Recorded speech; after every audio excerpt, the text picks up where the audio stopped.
Personal expense এর VAT কি claim করা যাবে? সংযুক্ত আরব আমিরাতে 2018 থেকে ভ্যাট ইম্পোজ হয়েছে। উদ্যোক্তারা দীর্ঘদিন যাবৎ এই ভ্যাটের সাথে পরিচিত আছে। তারপরও আমরা অসংখ্য প্রশ্ন এরকম পেয়ে থাকি যে কোন সমস্ত এক্সপেন্স গুলো ক্লেম করা যাবে ভ্যাট, কোন সমস্ত এক্সপেন্স গুলোর ভ্যাট ক্লেম করা যাবে না। আজকের আলোচনা এই বিষয়ে। আসুন আলোচনা শুরু করা যাক। প্রথমেই যে প্রশ্ন দিয়ে শুরু করব সেটি হলো পার্সোনাল এক্সপেন্সের ভ্যাট কি ক্লেম করা যাবে?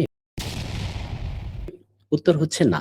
যদি কোনো এক্সপেন্স ব্যবসার জন্য না হয়ে ব্যক্তিগত কাজে ব্যবহার হয় তাহলে সেই এক্সপেন্সের ভ্যাট ক্লেম করা যাবে না।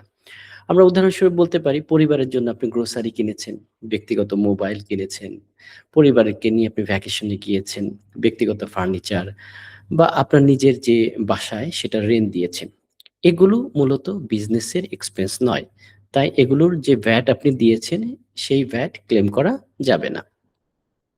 আমাদের মনে রাখতে হবে এফটিএ সবসময় একটি বিষয় দেখে।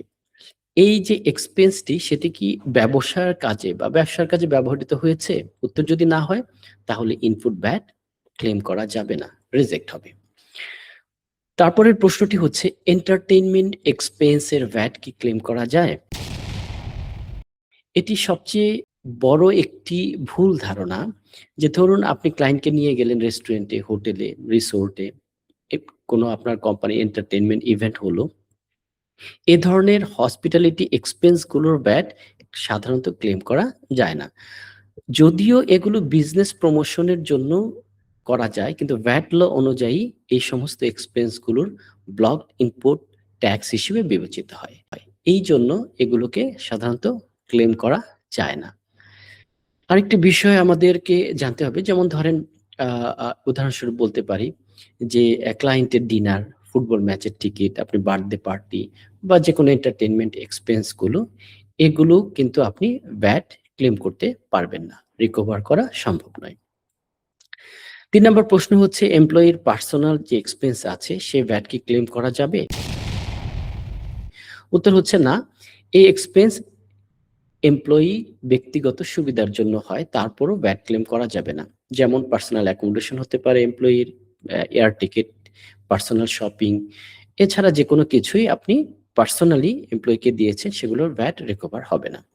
৪ নম্বর প্রশ্ন হচ্ছে প্যাসেঞ্জার কার কেনার ভ্যাট কি ক্লেম করা যাবে? এটি গুরুত্বপূর্ণ একটি প্রশ্ন। প্যাসেঞ্জার কার সাধারণত বলা হয় আপনি ডিরেক্টরের জন্য, ম্যানেজার বা ওনার বা পার্সোনাল ড্রাইভিং এর জন্য যে সমস্ত গাড়িগুলো কেনা হয়ে থাকে।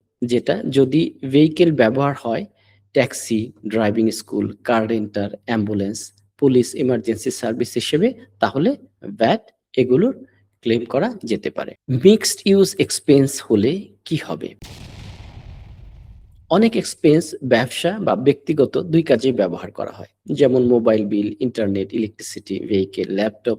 এক্ষেত্রে পুরো ভ্যাট ক্লেম করা যাবে না। যে পোর্শনটুকু আপনি ব্যবসার কাজে ব্যবহার করেছেন সে পোর্শনের ভ্যাট ক্লেম করবেন।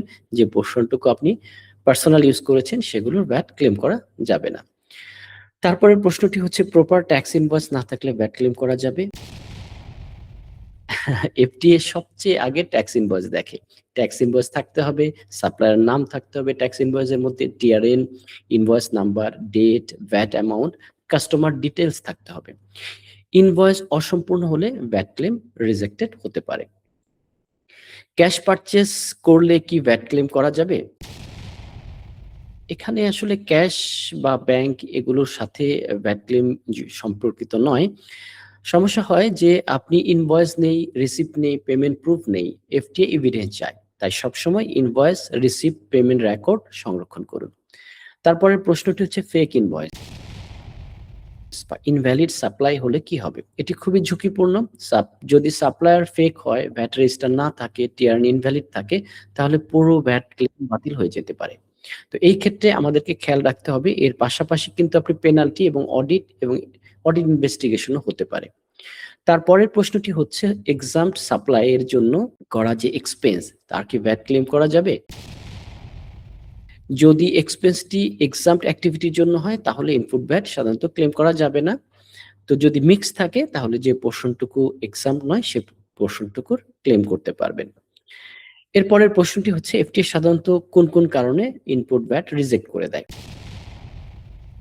আমরা কারণগুলো আবারও শুনে নেই। প্রপার ট্যাক্স ইনভয়েস না থাকলে, বিজনেস পারপাস প্রমাণ করা যদি না যায়, পার্সোনাল এক্সপেন্স হয়ে থাকে, এন্টারটেইনমেন্ট এক্সপেন্স হয়ে থাকে, পার্সোনাল ভেহিকেল, ইনভ্যালিড টিআরএন যদি থাকে, ডুপ্লিকেট ক্লেম করা হয়, লেট ডকুমেন্টেশন হয়, অ্যাকাউন্টিং রেকর্ড যদি প্রপারলি না থাকে, মূল কথা এভিডেন্স সংরক্ষণ করা হয়নি, এরকম ভ্যাট ক্লেম করা হয়, রিজেক্টেড হওয়ার সম্ভাবনা আছে বা রিজেক্টেড হবে।